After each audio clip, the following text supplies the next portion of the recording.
On ne parle que de ça. Une fois sur deux, le taux de votre prêt immobilier est faux. C'est ce qu'on apprend grâce à vous, Serge Maître. Vous représentez les usagers des banques et on a découvert cette affaire dans la presse cette semaine. Déjà, pourquoi le taux de notre crédit serait faux? Expliquez-nous clairement. Alors, pour parler technique, c'est le TEG, le taux effectif global. Alors, c'est sûr, tous les emprunteurs n'ont Dieu que pour le taux nominatif, nominal plus exactement, celui qui précise à combien on va payer à la banque. On fait, par exemple, 3%.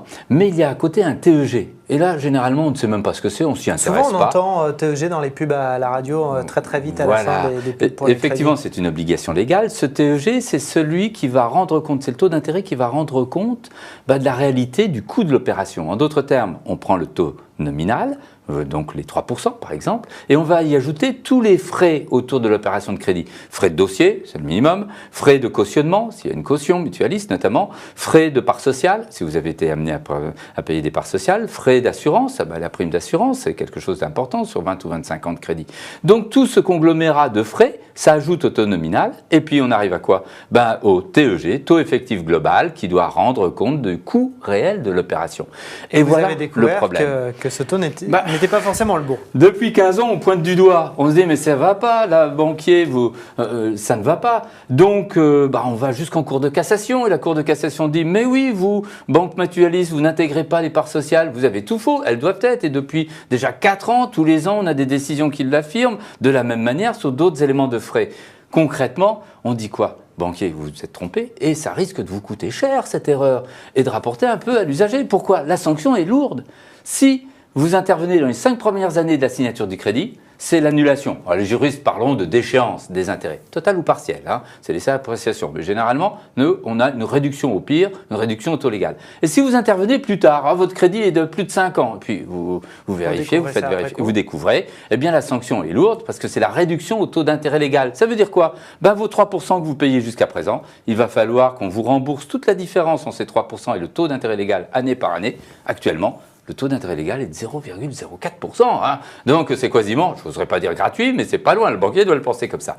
Donc c'est hurlant qu'on ait ces erreurs. Nous, à la FUB, ce qui nous fait hurler, c'est qu'en dépit des décisions de justice, en dépit des sanctions par les juges, on dirait que les banquiers restent sourds. Et pourquoi? Mais alors, justement, on disait 50% des taux, a priori, sont faux. C'est une vraie erreur de calcul ou c'est de l'escroquerie de la part des banques? Oh, j'aime pas les gros mots. Non, mais, voilà.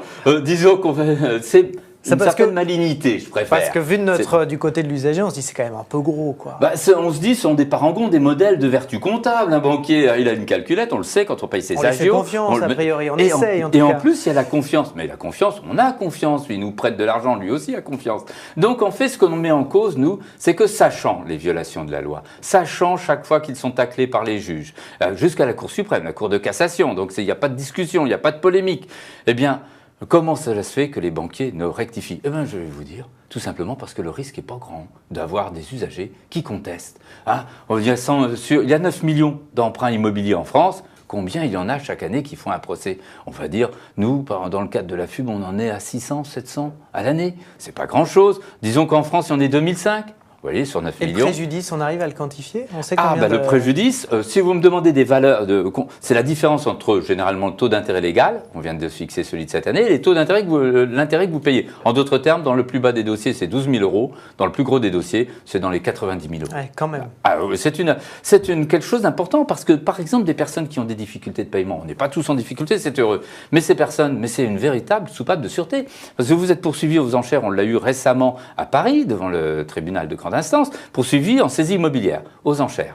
Eh bien, la personne a dit, je ne dois pas les 100 000 € que la banque me réclame, parce que le TEG est erroné. Voilà, j'en apporte la preuve. Il faut en avoir la preuve.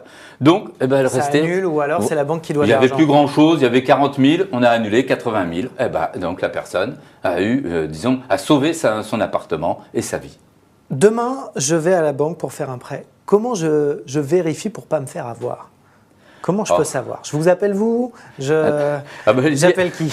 Il y en a certains qui diront non, signez les yeux fermés, parce que c'est rien. Après, vous ferez sanctionner la banque.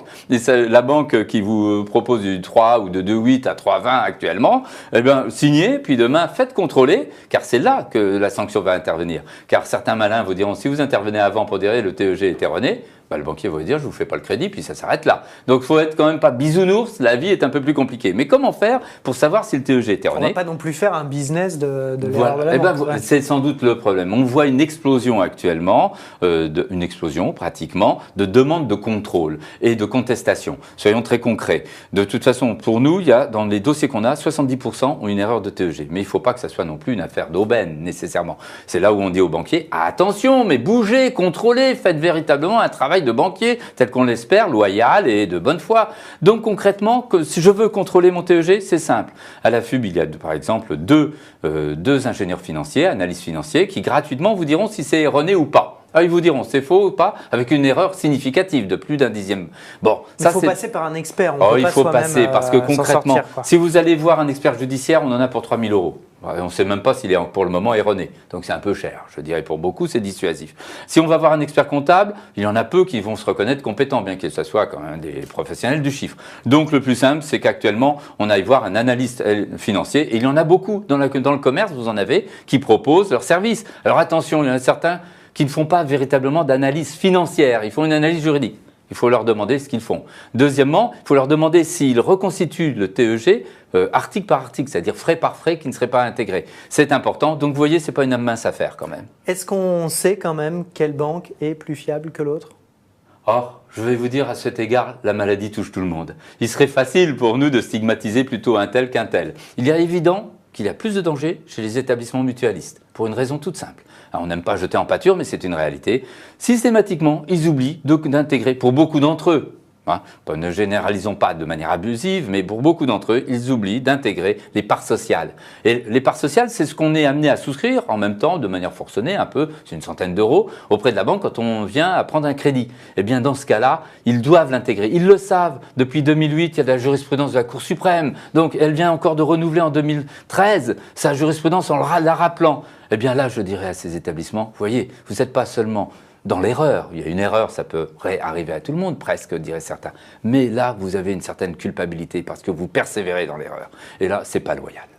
Merci beaucoup, Serge Maître, de nous avoir alertés sur tout ça. On va regarder ça de très près. Merci beaucoup. Merci à vous. Et nous, on se retrouve très vite sur le Figaro TV.